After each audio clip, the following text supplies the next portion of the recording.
Praise the Lord. सभी को जय मसीह की। प्रभु आपको आशीष दे। मैं परमेश्वर का धन्यवाद करता हूँ आज के सुंदर वक्त के लिए कि परमेश्वर ने मुझे ये मौका दिया कि मैं आप लोगों के साथ परमेश्वर के वचन को शेयर करूँ।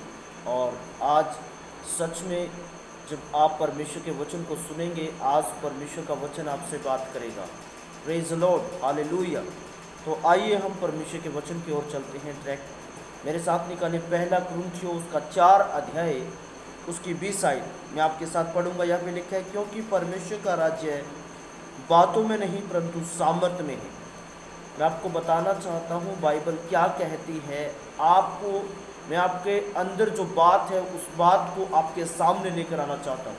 अगर आप ध्यान से सुनेंगे तो परमेश्वर का वचन आज आपसे बात करेगा। बाइबल बताती है, परमेश्वर का वचन कहता है, परमेश्वर का राज्य बातों में नहीं है, सामर्थ्य में है। कैसे परमेश्वर का राज्य सामर्थ्य में? आप अब सोचिए, अगर आप फास्टिंग करने वाले, प्रार्थना करने वाले जन हैं तो मैं आपको बताना चाहता हूँ आपके अंदर आपको नजर आएगा परमेश्वर का सामर्थ्य। और जब परमेश्वर का सामर्थ्य नजर आएगा तो परमेश्वर का राज्य भी क्या होगा? बढ़ता हुआ नजर आएगा आपको। और मैं आपको बताना चाहता हूँ, बाइबल बताती है, परमेश्वर का वचन कहता है, जो मुझे सामर्थ्य देता है उसमें मैं सब कुछ करने की सामर्थ्य रखता हूँ। और जब तक परमेश्वर की सामर्थ आपके अंदर नहीं है, जब तक आप कुछ भी नहीं कर सकते हैं। इसलिए पौलुस कहता है, जो मुझे सामर्थ देता है उसमें मैं सब कुछ करने की सामर्थ रखता हूँ। कैसे? इट मीन्स आपको समझना पड़ेगा कि परमेश्वर की सामर्थ हमारे जीवन में कैसे आती है। परमेश्वर की सामर्थ इसी तरीके से आती है। सिर्फ एक ही तरीका है परमेश्वर की सामर्थ को प्राप्त करने का और परमेश्वर की सामर्थ को अपने जीवन में बढ़ाने का एक ही तरीका है। वो क्या है?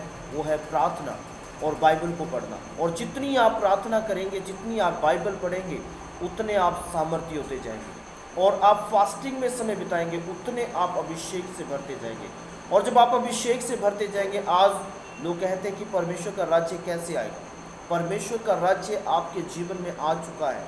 जब उसकी सामर्थ आपके अंदर कार्य करना शुरू करती है तो समझ लीजिए परमेश्वर का राज्य आपके अंदर आ चुका है। तो अगर आप परमेश्वर के राज्य को बढ़ता हुआ देखना चाहते हैं तो आपको क्या बनना पड़ेगा? सामर्थी जन बनना पड़ेगा। सामर्थी जन बनने के लिए आपको घंटों घंटों बैठकर परमेश्वर के साथ समय बिताना पड़ेगा। आज लोग समय नहीं बिताते परमेश्वर के साथ, वक्त नहीं गुजारते परमेश्वर के साथ। मैं ज़्यादातर प्रार्थना के ऊपर बात करता हूँ। जब भी मैं लाइव आता हूँ प्रार्थना के ऊपर बात करता हूँ। हर बार मैं प्रार्थना के विषय में बताता हूँ। जो लोग अन्य भाषा में प्रार्थना करते हैं वो अधिक सामर्थ्य लोग होते हैं। जो लोग ज़्यादा प्रार्थना में समय बिताते हैं उनके फेस को भी देखेंगे, उनके फेस पे भी परमेश्वर का अनुग्रह आपको नजर आएगा, परमेश्वर की सामर्थ आपको नजर आएगी। अगर आप ज़्यादा प्रार्थना में समय बिताने वाले व्यक्ति हैं, ज़्यादा अन्य भाषा में प्रार्थना करने वाले व्यक्ति हैं, ज़्यादा बाइबल पढ़ने वाले व्यक्ति हैं, तो मैं आपको बताना चाहता हूँ तो आपके जीवन में ये वचन पूरा होगा कि परमेश्वर का राज्य बातों में नहीं सामर्थ में। कुछ लोग बातें करते हैं सिर्फ, सामर्थ नहीं।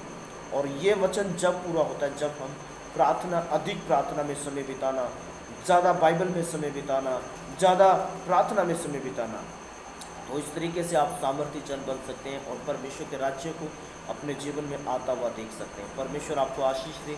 मुझे आशा है कि इस वचन के द्वारा आपको आशीष मिली है। सो गॉड ब्लेस यू। परमेश्वर आपको आशीष दे। सबको जय मसीह की। फिर